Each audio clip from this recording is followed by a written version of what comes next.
बड़ा सवाल है, चांद पर कैसे बसेगी इंसानों की बस्ती? चांद पर बसे शहर का नजारा कैसा दिखेगा? क्या चांद की जमीन पर भी धरती जैसी फसल लहराएगी? क्या चांद की धरती पर खेती मुमकिन है?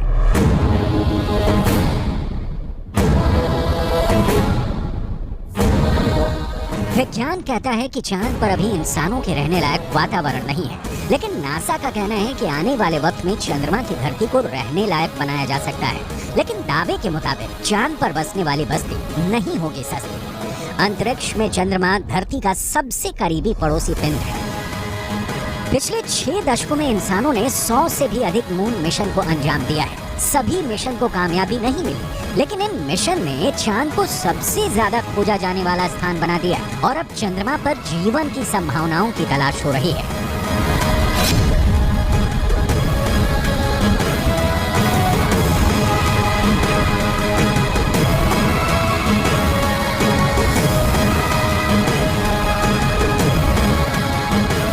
अभी तक चंद्रमा से जुड़ी कई हैरान कर देने वाली जानकारियां सामने आई हैं।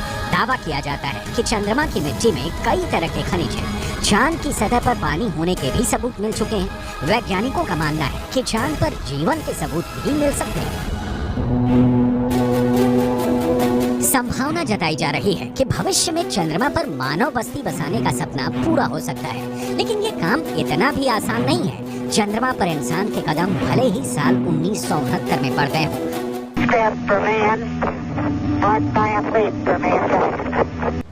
लेकिन कड़वी सच्चाई ये भी है कि 1972 के बाद से किसी भी अंतरिक्ष यात्री ने चांद पर कदम नहीं रखा। जब से इंसान ने चांद पर कदम रखा है, तभी से वहां इंसानी बस्ती बसाने की चर्चा चल रही है। 1972 से अभी तक 51 सालों में कई मून मिशन भेजे गए और उससे जो जानकारी हासिल हुई, उसके बाद से अब चांद पर मानव बस्ती का सपना जल्द आसान हो सकता है, लेकिन ये बहुत अधिक खर्चीला भी हो सकता है। क्योंकि अगर चंद्रमा पर कॉलोनी शुरू करने के लिए धरती से सामान भेजने होंगे तो ये काफी महंगा साबित होगा। एक अनुमान के मुताबिक सिर्फ 100 लोगों के लिए चांद पर जरूरी सामान भेजने के लिए करीब 1.25 लाख करोड़ रुपए का खर्च आएगा। ऐसे में अगर चांद पर इंसान को रहने लायक बस्ती बसानी है तो सबसे पहले रोटी, कपड़ा और मकान जैसी बुनियादी जरूरतों को पूरा करना होगा, जिसमें सांस लेने के लिए हवा, पीने के लिए पानी, पेट भरने के लिए खाना, हवा के दबाव से लैस रहने लायक जगह और रोशनी के लिए बिजली जरूरी होगी। दावा है कि इनमें से ज्यादातर जरूरतों को चांद से ही पूरा किया जा सकता है। चंद्रयान 1 की मदद से चांद पर पानी होने की पुष्टि हो चुकी है। पानी की खोज के बाद इसरो अब चांद पर जमी बर्फ का विश्लेषण करने में जुटा है। चांद की सतह की बनावट को समझने में लगा है।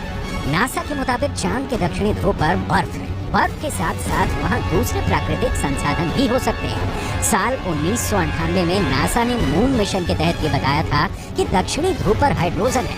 नासा का दावा है कि अधिक मात्रा में हाइड्रोजन होने की वजह से वहाँ बर्फ होने की संभावना है। इसके अलावा चांद के दक्षिणी ध्रुव पर बड़े बड़े पहाड़ और कई गड्ढे हैं। ज्यादातर गड्ढे ऐसे हैं जहाँ अरबों साल से अंधेरा है। अमेरिका के नासा के मुताबिक गुप्त अंधेरे के बीच यहाँ बर्फ का जमाव हो सकता है। अंदाजा ये भी है कि चांद के दक्षिणी ध्रुव पर अरबों सालों से पानी बर्फ के रूप में जमा हो सकता है। अगर चंद्रयान 3 का लैंडर और रोवर चांद पर बर्फ की मौजूदगी की पुष्टि कर देते हैं तो वहाँ मानव बस्ती बसाने की संभावना और बढ़ जाएगी। हालांकि इससे पहले भी चंद्रमा की सतह पर पानी होने के संकेत मिले थे। चांद के छाया में रहने वाले हिस्से में पानी के होने के संकेत मिल चुके हैं। वैज्ञानिकों को चांद के उस हिस्से में पानी होने के साक्ष्य भी मिले हैं जहां सूर्य का सीधा प्रकाश पड़ता है। ऐसे में अगर चंद्रयान 3 चांद के दक्षिणी ध्रुव पर पर्याप्त बर्फ होने की पुष्टि कर देता है तो चांद की सतह पर मौजूद बर्फीले पानी से इंसानों की बस्ती और चंद्रमा पर अर्थव्यवस्था के लिए आधार को तैयार करने में मददगार साबित हो सकती है। आइए रसायन विज्ञान की भाषा में समझ लेते हैं कि ये कैसे मुमकिन हो सकता है। रसायन विज्ञान में बर्फीले पानी का रासायनिक सूत्र होता है H2O। पानी एक एक अणु में हाइड्रोजन और ऑक्सीजन 2:1 के अनुपात में मौजूद होता है, यानी पानी के एक अणु को हाइड्रोजन और ऑक्सीजन में तोड़ा जा सकता है। H2O equals H2 plus O2, यानी पानी की मौजूदगी में चांद पर सांस लेने के लिए ऑक्सीजन बनाना आसान है। वहीं पानी से हाइड्रोजन और ऑक्सीजन को अलग करके ईंधन के तौर पर इस्तेमाल कर सकेंगे।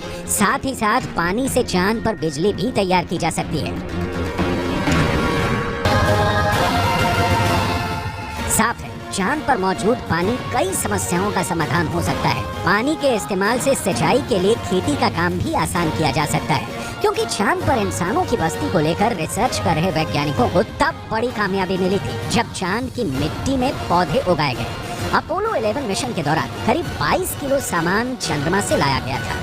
इसमें तकरीबन 50 चांद के चट्टानों के टुकड़े और चांद की मिट्टी शामिल थी। शोधकर्ताओं को इस बात का बिल्कुल भी अंदाजा नहीं था कि चांद की धूल भरी मिट्टी में कुछ उग भी सकता है या नहीं। उन्होंने इसे एक प्रयोग के तौर पर लिया कि अगर अगली पीढ़ी में कोई चांद पर जाता है तो वहाँ पर कुछ उगा सकता है। जो नतीजे सामने आए उसने वैज्ञानिकों को चौंका दिया।